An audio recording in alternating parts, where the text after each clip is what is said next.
Hi, welcome to another video by me. First off, if you hear birds, I have tried to give as much attention and they still scream. Second thing is that this video is going to be another review-ish type video, but it's going to be of a show that you wouldn't expect me to review. It's going to be a review video about PLL the Perfectionists. When I say PLL, Pretty Little Liars the Perfectionist. So it is the spin-off of Pretty Little Liars. Believe it or not, Pretty Little Liars is the only show so far that I have thoroughly watched every single episode of. Recommend that you watch PLL and or The Perfectionists before watching this video, because if you haven't, you're guaranteed to be spoiled because this is full of spoilers. If you don't mind spoilers or if you don't watch a show but don't mind spoilers, then feel free to continue watching. PLL the Perfectionist is the spin-off of Pretty Little Liars. In PLL the Perfectionist, however, the main character is Allie, and it is about Allie's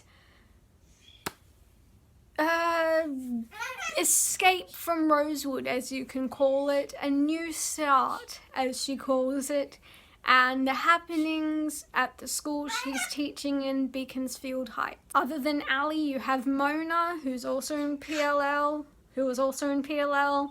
The big pro is that Allie makes such a much better protagonist than Aria ever did. Allie was in PLL, and the story did center around her disappearance, but it was mainly focused on Aria and Spencer and Emily and Hannah.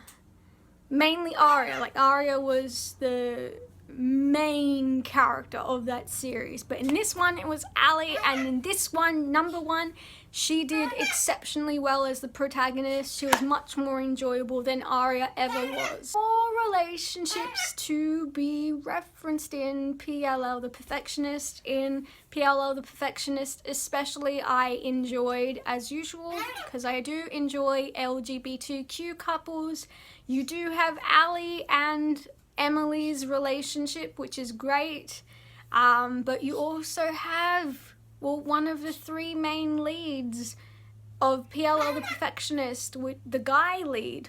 Can't believe I forgot his name. He has a boyfriend. He is gay.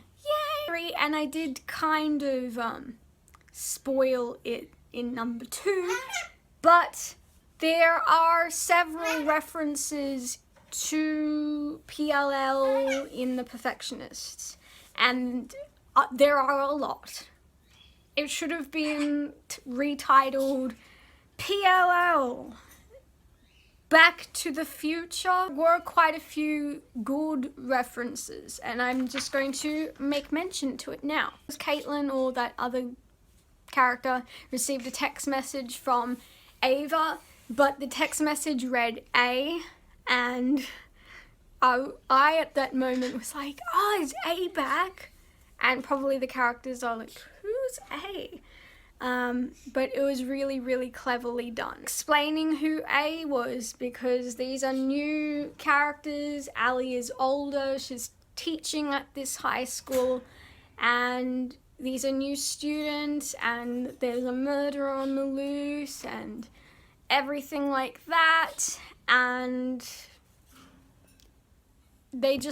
it felt like the past, and her and Mona was explaining to the new characters, the new students, this is so like A was. Great about PLL in general is you don't know what to expect next. You don't know who the murderer is, you don't know who A is, you don't know what this is or what that is, and they kind of lead you in generally the wrong direction. So you have to think very, very carefully. And it's classic PLL, and it was really, really well brought up in The Perfectionist. The "Did you miss me" line. Well done acting from all the new cast, from the old cast. It was just very well done. So it was a good season to watch, because mainly of the acting. Good actors, good show. The opening theme of The Perfectionist is so cringe.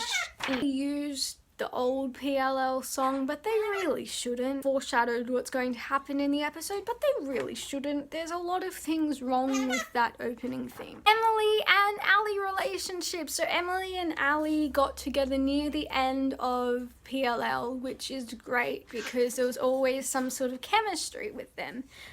But in this series, divorce, problems, this, that, why? And it wasn't even really resolved. It was just an underlying storyline in Perfectionist. Maybe, I'm saying maybe life isn't perfect and things happen, but that's so cheesy. So they could have at least stuck Ally and Emily together for one season. I was going to say episode, but that literally was it. One season of The Perfectionists, and if there is a season 2, then do something about it. Not just another really annoying thing was a teacher-student relationship. Like, some references don't need to be brought back. I love how they said how bad that relationship was and there was actual consequences, which is great, but you don't have to bring it back. It just, some references just needed to just stay back in the PLL universe, like the old series, and not bring back into the new series. This should have been first in the cons because it really pissed me off. Pardon my cursing, but it really did piss me off, this thing. Ava is such an annoying character. Ava speaks like this and is whispering a lot of the time, and she doesn't really have any emotion when she's speaking, and when she's in pain it's like, the others are speaking in a normal voice and, you know, are having emotions and talking and crying and, you know, and she's just like this. Please let me know what you think. If we share the same feelings, please let me know. If you disagree with anything, please let me know. I agree to disagree with some things because seriously, a lot of those cons really trip me. Thank you for watching, and stay tuned to another video which will most likely be the monologue that I do. So